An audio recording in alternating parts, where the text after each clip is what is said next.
Hello friends, hello दोस्तों, welcome to speed up. Speed up में आपका स्वागत है। कैसे हैं आप लोग? अच्छे होंगे। और काफी लोग शिकायत कर रहे थे कि सर हिंदी में नहीं पढ़ाते हैं, सिर्फ इंग्लिश में पढ़ाते हैं। तो दोस्तों, टेक्निकल टर्म्स हैं तो उनको हम लोग साइंटिफिक टर्म्स हैं, तो जितना मैं कोशिश करता हूँ उन चीजों को हिंदी में भी डिक्टेट करता हूँ और इंग्लिश में भी डिक्टेट करता हूँ। तो जो लोग हिंदी में प्रॉब्लम करते हैं उनको मैं डिक्टेट कर देता हूँ हिंदी में, तो आप लोग वीडियो पॉज करके वो चीजें लिख लिया कीजिए। ठीक है दोस्तों? और हम लोग अभी कल से पढ़ रहे थे वेव के बारे में। ठीक है, कुछ लोग बोल रहे सर आपने यूनिट एंड मेजरमेंट छोड़ दिया है। तो मैंने छोड़ा कुछ नहीं है आपका, मैंने सिर्फ आपका डिस्टेंस पढ़ाया अभी तक। अभी जो बाकी की चीजें होंगी वो हम लोग साथ के साथ पढ़ेंगे। ठीक है, मतलब कि जब हम लोग कोई भी चैप्टर करते रहेंगे तो उसमें जैसे कोई फोर्स आया तो फोर्स की यूनिट पढ़ेंगे, फिर फोर्स की हम लोग एमएलटी फॉर्म भी पढ़ेंगे। जैसे अगर लाइट आया तो लाइट में जो भी टॉपिक आएगा या जो भी चीज आएगी उसका हम यूनिट पढ़ेंगे, फिर उसका एमएलटी फॉर्म पढ़ेंगे। ठीक है, जैसे वेव में हम लोग पढ़ रहे हैं हर चीज की यूनिट पढ़ेंगे। ऐसी जो भी जैसे चैप्टर वाइज हम लोग हर किसी की यूनिट भी पढ़ते जाएंगे और उसकी एमएलटी फॉर्म भी पढ़ते जाएंगे। तो एक साथ लिखने की कोई जरूरत नहीं है, आप जगह जगह बार बार बारी बारी से पढ़ते रहिए, फिर हम लोग आपको एक साथ कंबाइंड कर देंगे। तो आखिरी में इससे क्या होगा, आपको फायदा होगा। एक तो आपका रिवीजन हो जाएगा, दूसरा आपको सारी चीजें एक साथ मिल जाएंगी और आपको पता रहेगा ये चीजें कहां कहां यूज होती हैं, इन यूनिट्स का कहां कहां यूज होता है। ठीक है दोस्तों, तो आगे हम लोग शुरुआत करते हैं आज के लेक्चर में। तो प्लीज अभी तक जो लोग ऑनलाइन नहीं आए उन लोगों से बोल दीजिए, या जिन लोगों ने अभी तक हमारा पहला लेक्चर नहीं देखा है तो प्लीज आप लोग पहले प्लेलिस्ट में जाइए हमारी, और प्लेलिस्ट में जाके हमारा जो पहली क्लास है और दूसरी क्लास है उसको अटेंड कीजिए, और इंट्रोडक्शन क्लास है, और जानिए कि इन 20 नंबर का आपके आरआरबीजे में क्यों महत्व है। ठीक है दोस्तों, एंड वंस अगेन आप लोगों का धन्यवाद देना चाहूंगा कि हमारे आपने 50,000 सब्सक्राइबर, 50,000 लोगों की हमारी फैमिली बन चुकी है, 50,000 साथियों का परिवार बन चुका है। और बहुत बहुत शुक्रिया आप लोगों के सहयोग के लिए, आप लोगों के प्यार के लिए। ठीक है दोस्तों, और कुछ लोग बोल रहे थे कि सर सिविल की क्लास स्टार्ट नहीं हो रही है, तो सिविल की क्लास मोस्ट प्रोबेबली कल या परसों में, कल से तो मोस्ट प्रोबेबली स्टार्ट हो जाएगी, आप लोग परेशान मत होइए। और सीएस की भी क्लास हम लोग ला रहे हैं, सीएस की भी क्लास जल्दी ही शुरू हो जाएगी। तो प्लीज आप लोग वेट करते रहिए, कीप एंड वॉच, प्लीज बने रहिए हमारे चैनल के साथ। ठीक है, चलिए आज की क्लास शुरू करते हैं। तो आज की क्लास क्या है आपकी? वेव की। वेव के बारे में हमने क्या पढ़ा था? वेव दो प्रकार के होते हैं, मैकेनिकल और इलेक्ट्रोमैग्नेटिक वेव। ठीक है, इलेक्ट्रोमैग्नेटिक की कल हिंदी नहीं बता पाई थी, कुछ लड़कों ने कमेंट किया था। तो इलेक्ट्रोमैग्नेटिक की हिंदी होती है विद्युत चुंबकीय तरंगें, और मैकेनिकल होती है यांत्रिक तरंगें। ठीक है, तो यांत्रिक तरंगें कौन सी होती हैं? यांत्रिक तरंगें दो प्रकार की होती हैं, लॉन्गिट्यूडनल वेव और ट्रांसवर्स वेव, यानी अनुप्रस्थ तरंग और अनुदैर्ध्य तरंग भी बोलते हैं। ठीक है, फिर हमने लॉन्गिट्यूडनल वेव के बारे में पढ़ा था, फिर हमने ट्रांसवर्स वेव के बारे में पढ़ा था। ठीक है, आज हम लोग बात करेंगे इनके वेलोसिटी की, velocity of transverse wave, velocity of longitudinal wave. एक एक करके हम सारी चीजों को डिस्कस करेंगे और जानेंगे कि वेलोसिटी क्या होती है ट्रांसवर्स की और लॉन्गिट्यूडनल की। ठीक है दोस्तों, चलिए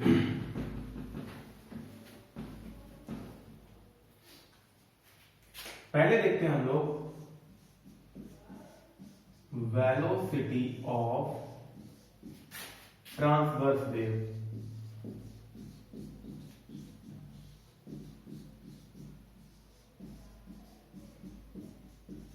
ठीक है, ट्रांसवर्स वेव मैंने आपको दो एग्जांपल बताए थे, याद है आप लोगों को? वही दो एग्जांपल जनरली एग्जाम में पूछे जाते हैं। क्या बताया था कि जब एक तार को हम लोग बजाते हैं, टन आवाज आती है ना तार को जब हम लोग बजाते हैं, तो वो तार, ठीक है, तार का एग्जांपल। दूसरा, पानी में कंकड़ का फेंकना, तो पानी जो वेव उठती है वो कौन सी होती है? Transverse wave. ठीक है, तो सपोज एक तार है आपका, एक स्ट्रिंग है, सपोज ये बंधी हुई है ऐसे, जैसे आपकी गिटार में बंधी हुई होती है।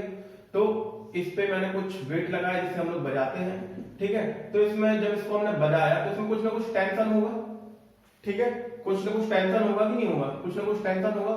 ठीक है, तो सपोज ऐसे कुछ वेव जनरेट हो रही होंगी। ये आपकी क्या है? स्ट्रिंग है ना? इस स्ट्रिंग को जब आप बजाएंगे या हिलाएंगे तो क्या होगा? इसमें टेंशन जनरेट होगा। टेंशन की वजह से क्या होगा? इसमें वेव्स जनरेट होंगी। इतनी बात तो समझ में आ रही है ना?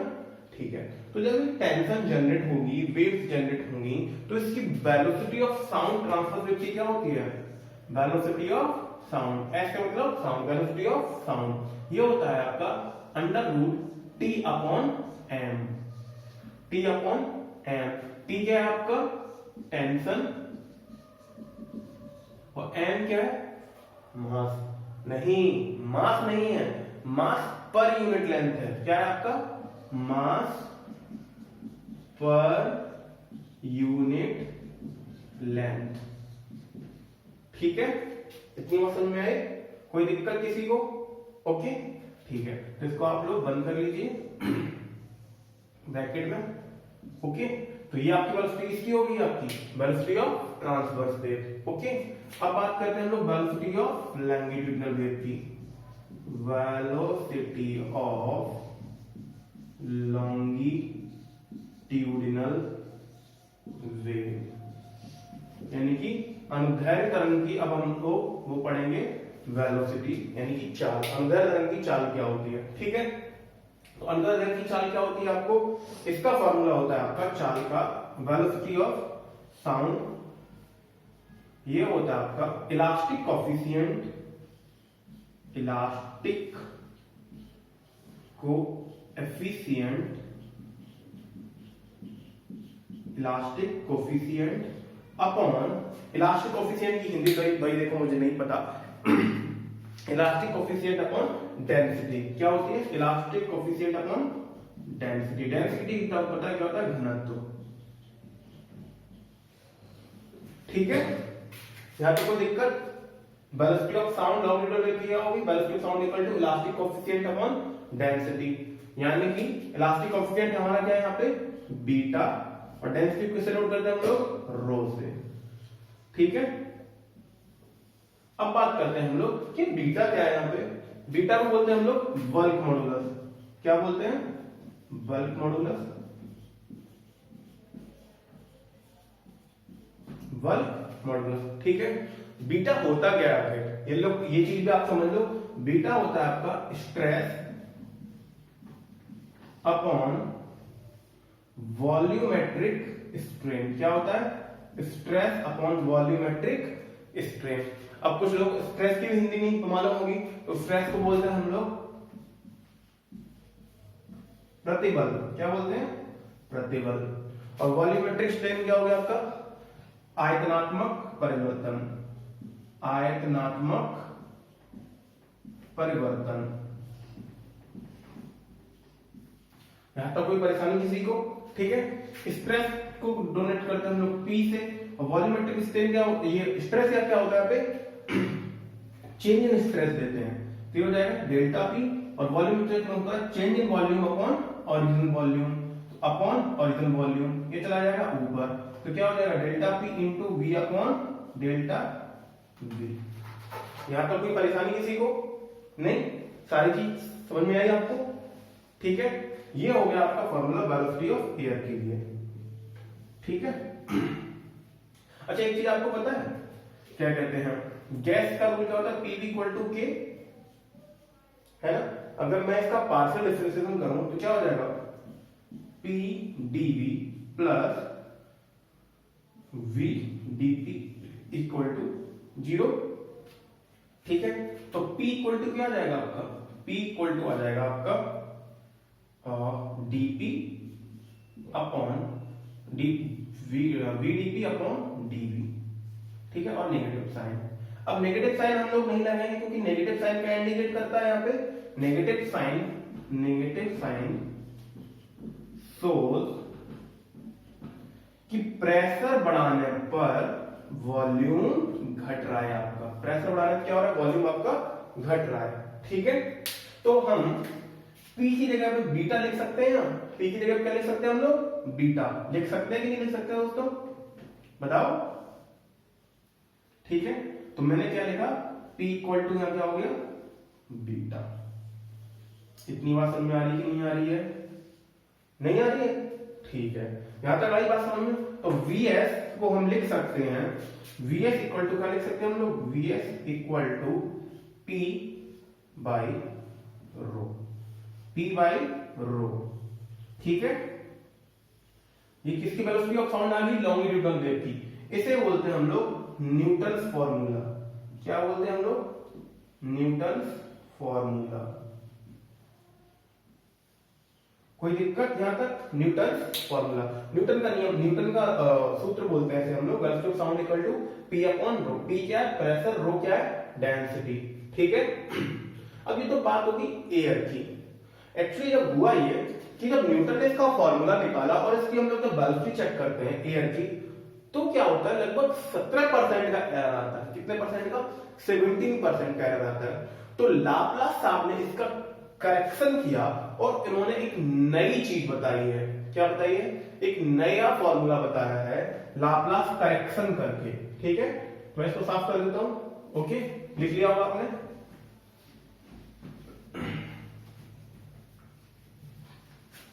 लाप्लास ने एक नया फॉर्मूला बताया जिसे बोलते हैं लाप्लास करेक्शन फॉर्मूला। ठीक है, लाप्लास करेक्शन फॉर्मूला।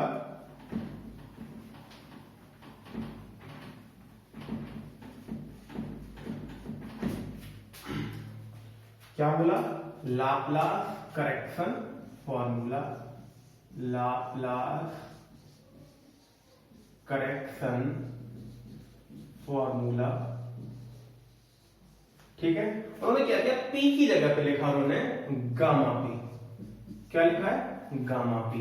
तो वेलोसिटी ऑफ साउंड क्या हो जाएगी, गामा पी अपॉन रो। यहां तक बताओ किसी कोई परेशानी नहीं, कोई परेशानी नहीं। ये हो गया आपका डिफरेंट गैसेस के लिए,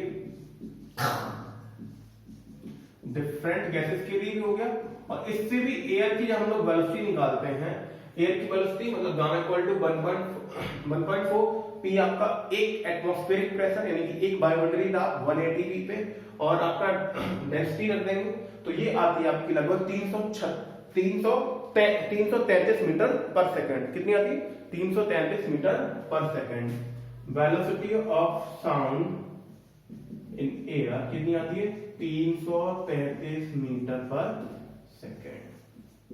कोई दिक्कत, कोई परेशानी किसी को नहीं। अच्छा, यहां तक बताओ कोई परेशानी हुई हो किसी को नहीं, आगे काम करें इसके।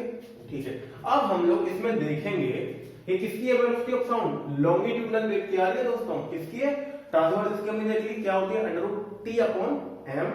अब लोग देख रहे हैं लॉन्गिट्यूडनल वेव की, तो ये क्या है आपका, पहले बताया मैंने बीटा बाई रो, फिर बताया मैंने पी बाई रो, फिर बताया मैंने गामा पी बाई रो। ठीक है, सारी चीजें क्लियर है, कोई दिक्कत नहीं है आपको। कहीं भी आपको कोई भी परेशानी है प्लीज आप कमेंट बॉक्स में करते रहिए, मैं आपको डेफिनेटली आपका हर चीज का सॉल्यूशन बताता रहूंगा। ओके, चलिए आगे बात करते हैं।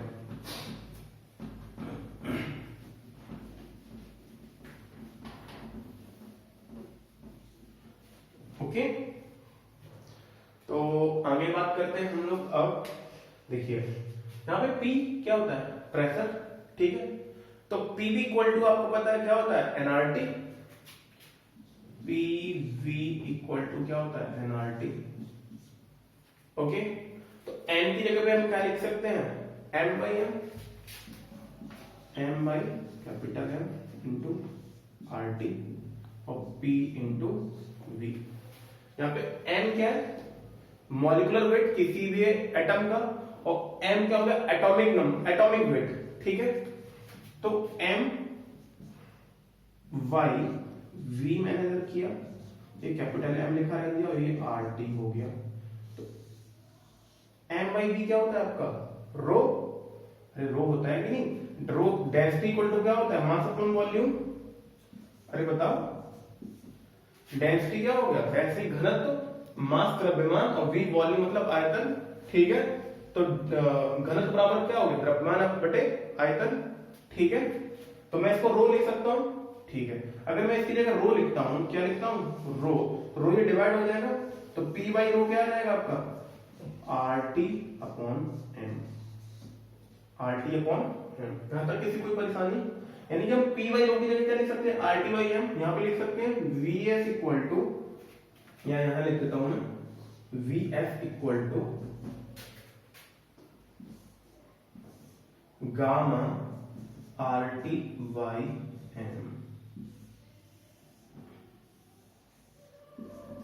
कोई परेशानी, किसी कोई दिक्कत? अब देखिए, ये सवाल क्लास 10th का है, ठीक है। जैसे अगर आपसे पूछा है भाई बताओ ऑक्सीजन का 25 डिग्री पे वेलोसिटी ऑफ साउंड कितनी होगी, बता सकते हो। टेम्परेचर पता है आपको 25 डिग्री, ऑक्सीजन का आपको मॉलिक्यूलर वेट पता है, गामा पता है, आर पता है, वेलोसिटी ऑफ साउंड निकल जाएगी, निकल जाएगी, निकल जाएगी। ऑक्सीजन का पूछ लिया, कार्बन डाइऑक्साइड का पूछ ले, हाइड्रोजन का पूछ ले, किसी का भी पूछ ले, आप बता सकते हो कि नहीं बता सकते हो? अच्छा एक चीज बताओ मेरे को, यहां से आप एक चीज देख सकते हैं कि जिसका मॉलिक्यूलर वेट सबसे कम होगा, जिसका मॉलिक्यूलर वेट सबसे कम होगा, वेलोसिटी ऑफ साउंड उसकी सबसे ज्यादा होगी।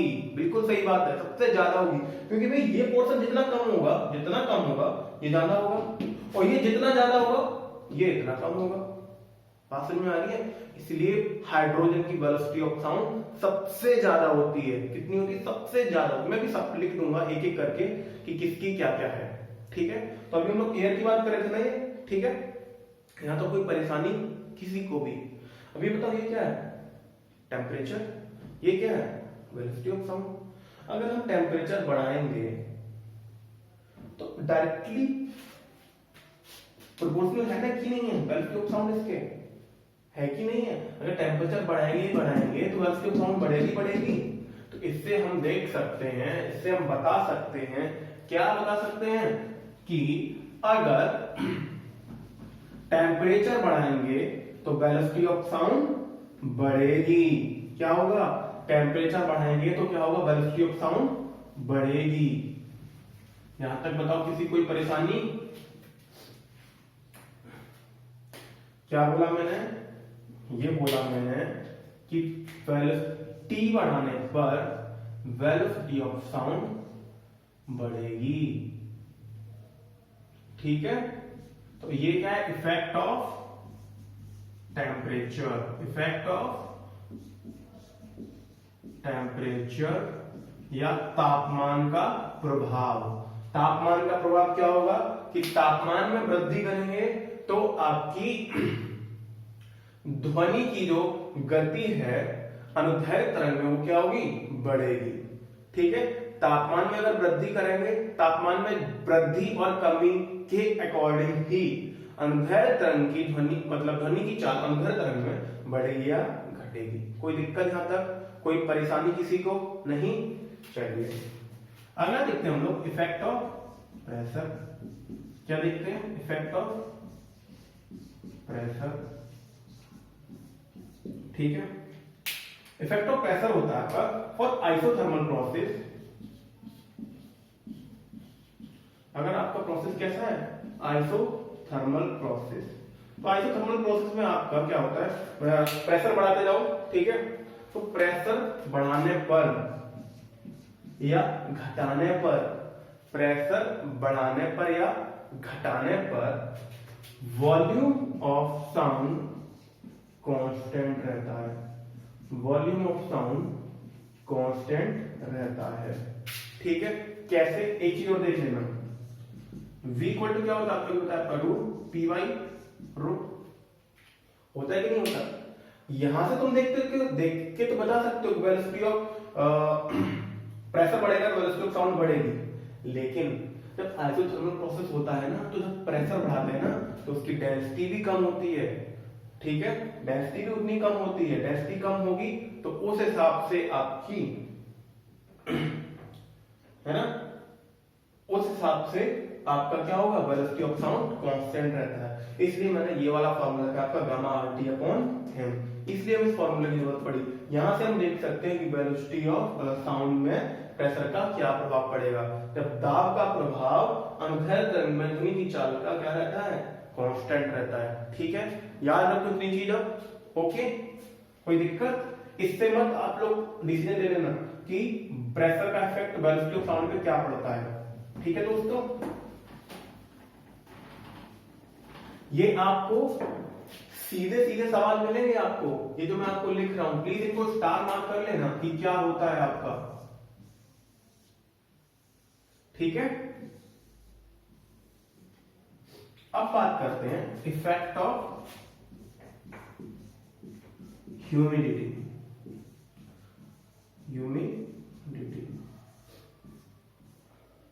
अच्छा एक चीज बताओ मेरे को, आप क्या कहते हैं, घनत्व है, घनत्व ह्यूमिड एयर का ज्यादा होगा कि नॉर्मल एयर का ज्यादा होगा या ड्राई एयर का ज्यादा होगा? घनत्व ड्राई एयर का ज्यादा होगा कि ह्यूमिड एयर का? ह्यूमिडिटी समझते हो ना आप लोग, आर्द्रता, जो वायुमंडल में आर्द्रता होती है, तो जब ह्यूमिडिटी होती है गर्मियों के टाइम पे या बरसात के टाइम पे ह्यूमिडिटी ज्यादा हो जाती है कि नहीं हो जाती है, तो ह्यूमिडिटी डेंसिटी आपका घनत्व ह्यूमिड एयर का ज्यादा होगा या ड्राई एयर का ज्यादा होगा? डेंसिटी आपकी ह्यूमिड एयर की ज्यादा होगी या डेंसिटी आपकी ड्राई एयर की ज्यादा होगी? किसकी होगी? कमेंट बॉक्स में बताइए ना किसकी होगी। देखिए यहां पे क्या होता है, जब ह्यूमिड एयर होती है ना, तो ह्यूमिड एयर में क्या होता है, वाटर के पार्टिकल होते हैं, वाटर के वेपर होते हैं। तो वेपर पार्टिकल क्या करते हैं, जो एयर के पार्टिकल्स होते हैं, एयर के पार्टिकल्स होते हैं, उनको लेके बैठ जाते हैं जमीन पे, ठीक है, उनको लेके बैठ जाते हैं या सेटल डाउन हो जाते हैं अपने सरफेस पे। जैसे अगर हमारा एटमॉस्फेयर है, एटमॉस्फेयर में आपके वाटर वेपर है, तो वाटर वेपर का क्या प्रभाव पड़ता है, वाटर वेपर अपने साथ कुछ पार्टिकल लेके सेटल डाउन हो जाते हैं। तो जब वाटर में वाटर वेपर पार्टिकल्स को लेके सेटल डाउन हो जाएंगे, ऐसा नहीं कि सारे के सारे आपके जो एयर के पार्टिकल है वो सेटल डाउन हो जाएंगे, कुछ पार्टिकल सेटल डाउन हो जाते हैं। तो कुछ पार्टिकल्स अगर सेटल डाउन हो जाते हैं तो उसकी वजह से क्या होता है कि घनत्व तो आपका कम हो जाएगा। जैसे अगर हम बात करें, ये आपकी ह्यूमिड एयर है, ये आपकी ड्राई एयर है, ठीक है। ड्राई एयर में तो ऐसे ऐसे पार्टिकल्स हैं आपके, ठीक है। अब इसमें भी ऐसे ऐसे पार्टिकल्स हैं। इसमें क्या हुआ कि वाटर की ड्रॉपलेट इनके साथ अटैच हुई और ये जाके नीचे क्या हो गई, सेटल डाउन। ये सेटल डाउन होगी, तो अब ये सेटल डाउन होगी तो भाई साहब यहां थोड़ी बचेगा कुछ। तो अब यहां से आप कह सकते हो कि डेंसिटी किसकी ज्यादा होगी, ह्यूमिड एयर की या ड्राई एयर की? ड्राई एयर की, बिल्कुल सही बात। लेकिन देखने में तो चीजें ये लग रही होंगी कि ड्राई एयर ह्यूमिड एयर की ज्यादा होगी, क्योंकि ह्यूमिड एयर में क्या होता है, आपका वाटर पार्टिकल्स भी होते हैं और एयर पार्टिकल्स भी होते हैं, बट ऐसा नहीं होता है। वाटर वेपर आपका क्या होता है, एयर के पार्टिकल्स को लेकर सेटल डाउन हो जाते हैं, जिसकी वजह से क्या होता है, ड्राई एयर की डेंसिटी ज्यादा होती है कंपेयर टू ह्यूमिड एयर की। इतनी बात समझ में आ रही ही नहीं आ रही है? इतनी बात समझ में आई तो आप लोग बता सकते हो कि डेंसिटी किसकी ज्यादा होगी और वेलोसिटी ऑफ साउंड किसकी ज्यादा होगी, ह्यूमिड एयर की या ड्राई एयर की? नहीं समझ में आ रही बात, कैसे बताओगे? अरे अभी तो बताया आपको, वेलोसिटी ऑफ साउंड क्या होता है, p बाई रो। जिसकी डेंसिटी कम उसकी वेलोसिटी ऑफ साउंड ज्यादा। तो डेंसिटी किसकी कम, ह्यूमिड एयर की, तो वेलोसिटी ऑफ साउंड किसकी ज्यादा, ह्यूमिड एयर का। तो इसको मैंने ऐसे साइन बना सकता हूं ग्रेटर देन का। इतनी बात समझ में आ रही ही नहीं आ रही है? यहां तक किसी कोई परेशानी, किसी कोई दिक्कत अगर हो तो प्लीज पूछ सकते हो आप मेरे से, कमेंट बॉक्स में रिप्लाई कीजिए, ठीक है। आगे बढ़ते हैं, आप लोग लिख लीजिए, मैं तब तक पॉज कर रहा हूं आगे चीजें बताने के लिए। तो लिख लिया आप लोगों ने, ठीक है। तो अभी तक हम लोगों ने क्या देखा कि वेलोसिटी ऑफ साउंड का इफेक्ट क्या क्या पड़ता है। टेम्परेचर का देखा मैंने, प्रेशर का देखा मैंने, ह्यूमिडिटी का देखा मैंने, देख लिया आपने, समझ लिया। अब बात करते हैं हम लोग वेलोसिटी की, कि कभी कभी क्या होता है एग्जाम में आपको स्पेसिफिक पूछ लिया जाता है कि इसकी वेलोसिटी क्या होती है, ठीक है। तो हम बात करते हैं सबसे पहले सॉलिड से। किससे बात कर रहे हैं, सॉलिड की। तो सॉलिड की वेलोसिटी का फॉर्मूला होता है, velocity of sound of solids क्या होता है, under root E by rho. Under root E by rho. E क्या है आपका, यंग्स मॉडुलस, और रो क्या है, डेंसिटी, ठीक है। अरे ई को यंग प्रत्यास्था गुणांक नहीं बोलते हो, यंग्स मॉडुलस, यंग्स मॉडुलस, अथवा लो हिंदी में लिख दे रहा हूं मैं, यंग प्रत्यास्थता गुणांक। अरे बोलते हो कि नहीं बोलते हो? और रो को क्या बोलते हो? घनत्व। ठीक है, यहां से आप लोग साफ साफ देख सकते हो कि जिसका यंग्स मॉडुलस ज्यादा होगा उसकी वेलोसिटी ऑफ साउंड ज्यादा होगी। लिख बता सकते हो कि नहीं बता सकते हो कि जिसका यंग्स मॉडुलस ज्यादा होगा उसी की वेलोसिटी ऑफ साउंड ज्यादा होगी, और जिसका यंग्स मॉडुलस यानी कि यंग प्रत्यास्थता गुणांक कम होगा उसकी ही वेलोसिटी ऑफ साउंड सबसे कम होगी। यहां तो कोई दिक्कत? ये की पॉइंट है आपका। अब आपसे साफ साफ पूछ सकता है कोई, भाई रबर की वेलोसिटी साउंड ज्यादा होगी कि एल्यूमिनियम की? बताइए। बिल्कुल एल्यूमिनियम की, क्योंकि एल्यूमिनियम सॉलिड है, उसकी यंग प्रत्यास्थता गुणांक ज्यादा है कि नहीं है? रबर की क्या है? रबर की यंग मॉडुलस ई इलास्टिसिटी कम होती यंग मॉडुलस उसका कम होता है। इतनी बात तो समझ में आती है ना। तो अगर आपसे पूछ ले सबसे ज्यादा सॉलिड कम होता है, सबसे ज्यादा यंग मॉडुलस किसका होता है? किसका होता है? एल्यूमिनियम का। तो no doubt velocity of sound किसकी ज्यादा होगी? एल्यूमिनियम की। रबर की कितनी होगी? कम होगी एल्यूमिनियम से। बिल्कुल।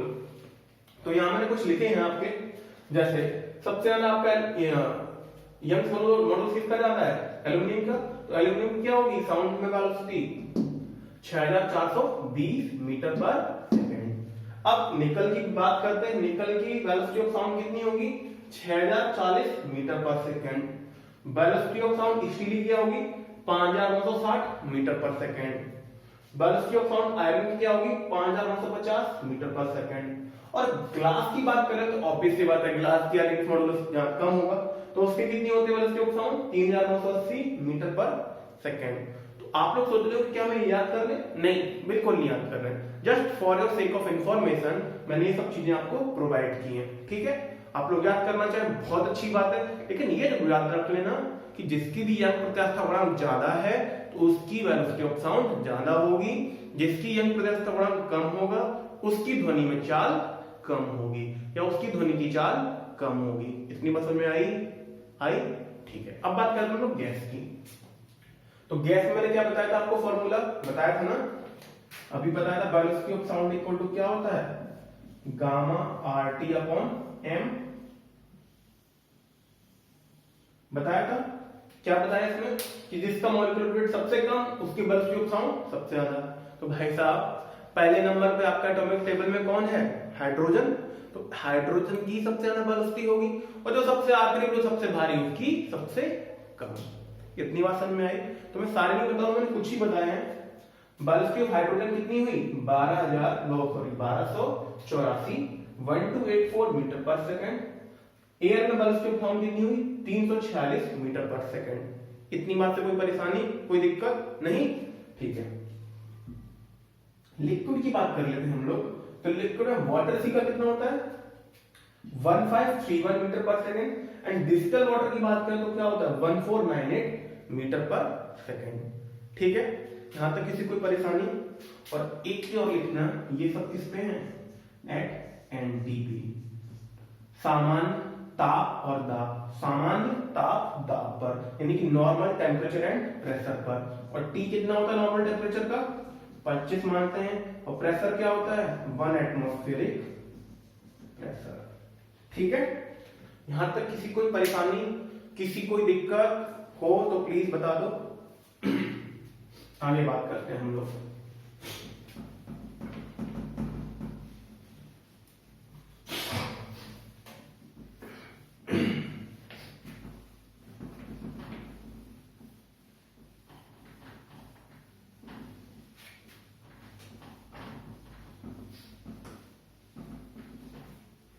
ठीक है, इतना सारी चीजें सीख ली आप लोगों ने। अगर सीख ली आगे सीखें, इच्छुक है सीखने के? बिल्कुल। ठीक है, देखिए वीडियो हमारा लंबा क्यों नहीं होता है? क्योंकि मैं आपसे बात तो नहीं करता हूं, सिर्फ पढ़ाता हूं आपको, और पढ़ते हैं आप लोग बस। इधर उधर की बातें नहीं, पढ़ाई के टाइम सिर्फ पढ़ाई। Okay,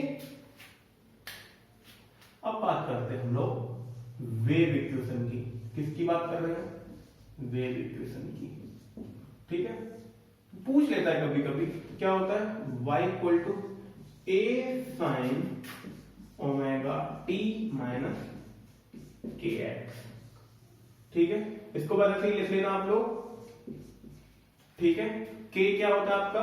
wave number. के क्या होता है आपका वेव नंबर। इतनी बात तो आपको पता है ना, के क्या होता है आपका वेव नंबर।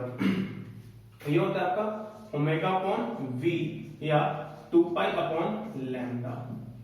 ठीक है, बस आप लोग ऐसे याद रख लेना और कुछ जरूरत नहीं है इसको ज्यादा याद करने की।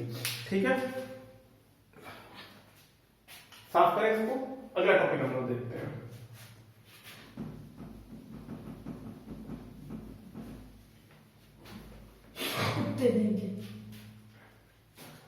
हम लोग बात करते हैं साउंड वेव की। ठीक है, बाकी साउंड वेव के बारे में और पढ़ाऊंगा मैं आपको। साउंड वेव की थोड़ी सी बात कर लेते हैं। ठीक है, आपको पता है साउंड वेव कैसी है आपकी मैकेनिकल। कैसी वेव है मैकेनिकल। और मैकेनिकल में भी कौन सी है लॉन्गिट्यूडनल। कौन सी है लॉन्गिट्यूडनल। बता चुके हैं। ठीक है, मैकेनिकल में भी लॉन्गिट्यूडनल। ठीक है, ओके। मीडियम चाहिए मीडियम रिक्वायर्ड। ठीक है, हम लोग कहां से कहां तक की सुनते हैं, मतलब हम लोग जो सुनते हैं, जो मैं आपसे बोल रहा हूं जो आप तक पहुंच रहा है, या जो आप लोग या कोई हमसे बोले मेरे कानों तक पहुंचता है, तो हम लोग कितनी फ्रीक्वेंसी तक सुन सकते हैं। We can hear 20 hertz to 20 kilo hertz या 20,000 हर्ट्ज तक हम लोग सुन सकते हैं।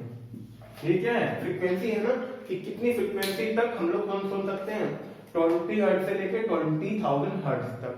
ठीक है, अब एक चीज और देख लो कि अगर फ्रीक्वेंसी आपकी 20 हर्ट्ज से कम है और फ्रीक्वेंसी आपकी 20 किलो हर्ट्ज से ज्यादा है, सुना है ना, तो इनको बोलते हैं हम लोग इंफ्रासोनिक। इनको बोलते हैं हम लोग क्या अल्ट्रासोनिक। ये क्या होगी आपकी इंफ्रासोनिक और ये क्या होगी आपकी अल्ट्रासोनिक वेव। यहां तक बताइए किसी को दिक्कत नहीं। अब मुझे सही से नाम तो नहीं पता हिंदी, एक होती है अपश्रव्य और एक होती है पराश्रव्य। अपश्रव्य और एक होती है पराश्रव्य। ठीक है, तो आप लोग देख लेना कौन सी अपश्रव्य है कौन सी पराश्रव्य है। जहां तक मुझे लग रहा है इंफ्रासोनिक को बोलते हैं अपश्रव्य और अल्ट्रासोनिक को बोलते हैं पराश्रव्य। ठीक है, तो अगर 20 किलो हर्ट्ज से कम की फ्रीक्वेंसी है तो हम लोग उसको हम लोग सुन नहीं सकते उसको, नॉट हेरेबल। ठीक है, और अगर 20 किलो हर्ट्ज से ज्यादा है तो भी हम नहीं उसको सुन सकते। यानी कि हम लोग कहां से कहां तक की सुन सकते हैं 20 हर्ट्ज से 20 किलो हर्ट्ज तक या 20,000 हर्ट्ज तक। अब अल्ट्रासोनिक आपको पता होगा कौन, ये तरंग कौन यूज करते हैं वैट यानी कि चमगादड़, व्हेल मछली और सोनार। जो हम लोग नीचे समुद्र में पनडुब्बी होती है ना, पनडुब्बी देखते हैं कि समुद्र में आगे पीछे कौन कौन है, तो उससे मालूम करते हैं किससे अल्ट्रासोनिक वेव से। ठीक है, यहां तक कोई दिक्कत नहीं। ठीक है, आप लोग लिखिए तो हम लोग आगे बात करते हैं।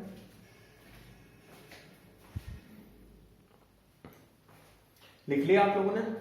ठीक है, अब बात करते हैं हम लोग अगले टॉपिक की, reflection and transmission of wave. इसकी बात करें हम लोग, reflection and transmission of wave. ठीक है, reflection and transmission of wave. देखिए एक चीज याद रखिए, जब वेव वर्ड आ जाए ना तो दिमाग में एक ही चीज लाइए, चूहा। क्या लाइए, चूहा। और चूहा की फुल फॉर्म क्या होती है, इंग्लिश में क्या बोलते हैं रैट। क्या बोलते हैं रैट। रैट का मतलब आर से रिफ्लेक्शन, ए से एब्जॉर्प्शन और टी से ट्रांसमिशन। यही तीन चीजें होती हैं एक वेव के पास। एक चूहा है तो एक वेव है, और एक वेव है तो एक चूहा है। चूहा वेव वेव चूहा, ठीक है। मतलब RATWAVE, RATWAVE। तो रेट में R का मतलब क्या हुआ? रिफ्लेक्शन, A का मतलब क्या हुआ? एब्जॉर्प्शन, T का मतलब क्या हुआ? ट्रांसमिशन, ठीक है। यानी कि आपतन,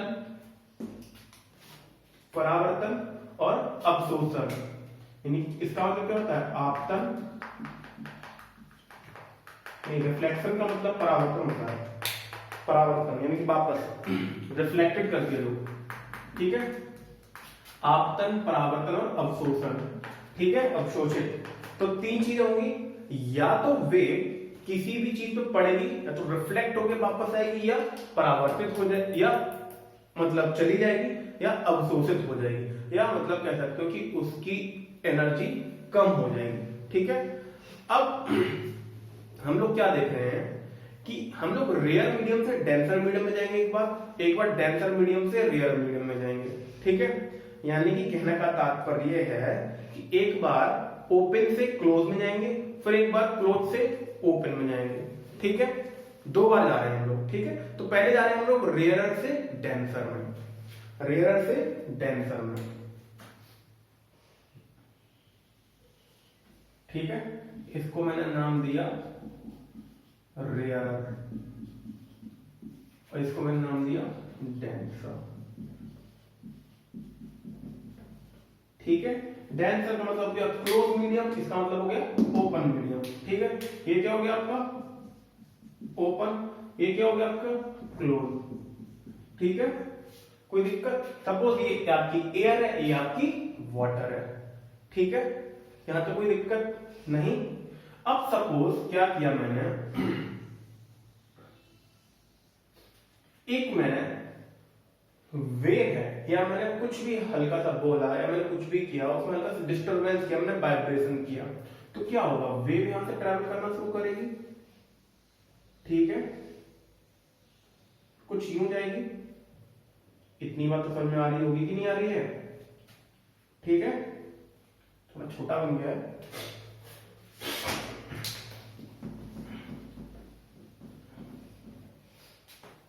वेव यहां से ट्रेवल की,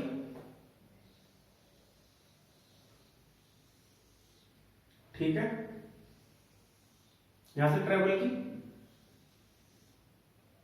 अब क्या होगा कि सपोज ये एयर और मीडियम के बीच का एक आपका पार्टीशन है, ठीक है।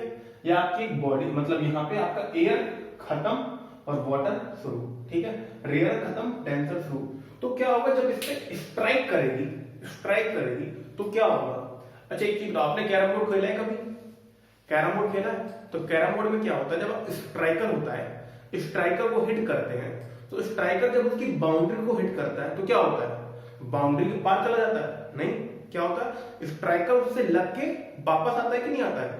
कैरम बोर्ड की बाउंड्री से स्ट्राइकर लग के वापस आता है, लेकिन इसका मतलब ये नहीं हुआ कि उसकी बाउंड्री में भी उसने कंपन नहीं किया, या उसकी बाउंड्री में भी उसने डिस्टरबेंस नहीं किया, या उसकी बाउंड्री में उसने वाइब्रेशन क्रिएट नहीं किए। हाँ किए होंगे, लेकिन जितनी एनर्जी के साथ वो स्ट्राइकर आपका जा रहा है, उतनी एनर्जी के साथ आपका जो बाउंड्री है वो वाइब्रेट नहीं की होगी, है ना।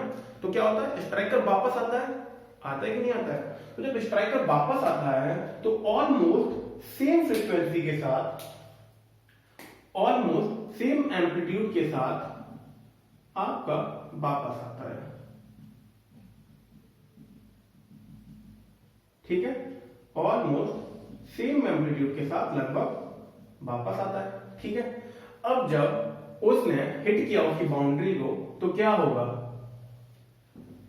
कुछ ना कुछ एम्पलीट्यूड घटेगा कि नहीं घटेगा, ठीक है। वेवलेंथ घटेगी कि नहीं घटेगी, वेलोसिटी घटेगी कि नहीं घटेगी, बिल्कुल घटेगी। क्या होगा? कुछ छोटे एम्पलीट्यूड के वाइब्रेशन बन रहे होंगे, ऐसे कुछ, ठीक है। इतनी बात समझ में आई कि नहीं है? एम्पलीट्यूड तो समझते हो ना, एम्पलीट्यूड क्या होता है? ये होता है एम्पलीट्यूड, ये maximum displacement from its mean position, अपनी मेन पोजीशन से वो कितना ऊपर नीचे गया, वही होता है मैक्सिमम डिस्प्लेसमेंट, ठीक है। यहां तक बताओ, कोई दिक्कत है ना? तो हम इसको लिख सकते हैं क्या? Reflected with almost same amplitude,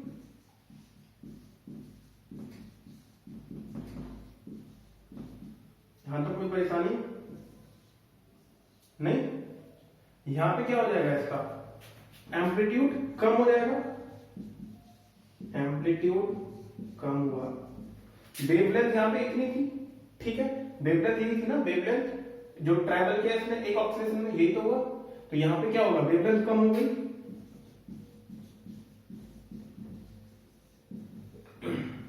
speed क्या होगी या वेलोसिटी क्या होगी, इसकी कम हो जाएगी, ठीक है, वेलोसिटी भी कम हो जाएगी। अब देखो ये जो इसका फेज चेंज होता है, फेज चेंज कितना होगा, फेज चेंज हम लोग समझते हो, जैसे ये यहां से गई और यहां पे आई, ठीक है, तो ये कितना हो गया आपका π/2 और यहां कितना होता है 3π/2। तो ये जो फेज चेंज है, फेज चेंज अगर देखा जाए तो कितना होगा, ये फेज चेंज कितना होता है, फेज चेंज पाई का, फेज चेंज पाई का होगा कि नहीं होगा, तो इसमें फेज चेंज कितने का हो रहा है, पाई का,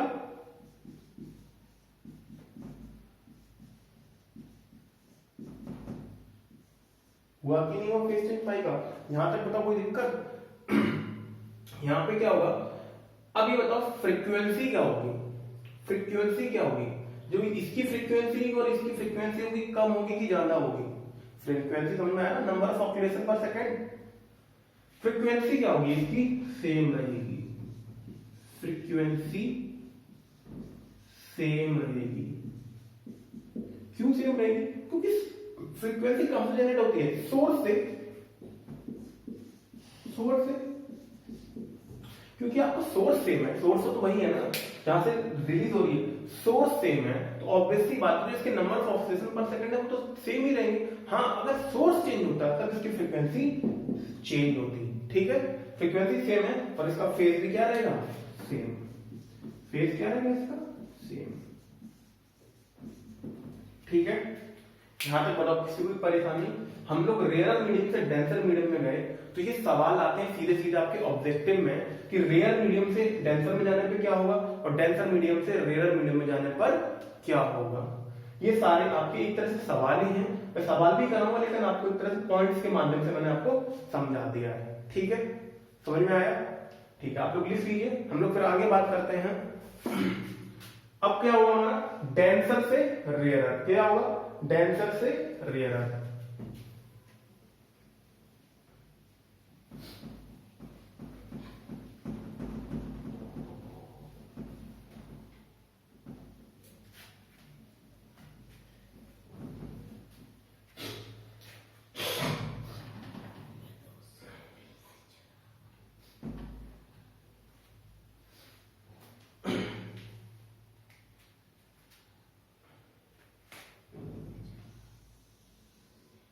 अब क्या हमारा, कैसे जा रहे हैं हम लोग, डेंसर, और डेंसर से हम लोग कहां जा रहे हैं, रेयर मीडियम में, यानी कि यहां क्या होगा आपका वाटर, तो यहां क्या होगा आपका एयर, या कह सकते हो ये हम लोग बांसुरी बजाते हैं, बांसुरी, तो बांसुरी की जो टिप होती है, the tip of the flute is inside our mouth, then that medium is denser and outside the flute, outside the fluid the medium is rarer, that is air. Got it my point? Okay, so you can say for denser to rarer the best example is our fluid. Okay, so denser is a closed medium and rarer is a open medium. Okay, now what will happen, what is happening here, we create some vibration, we create some disturbances, then what will happen, some wave will generate, so wave is generated, okay, wave is generated.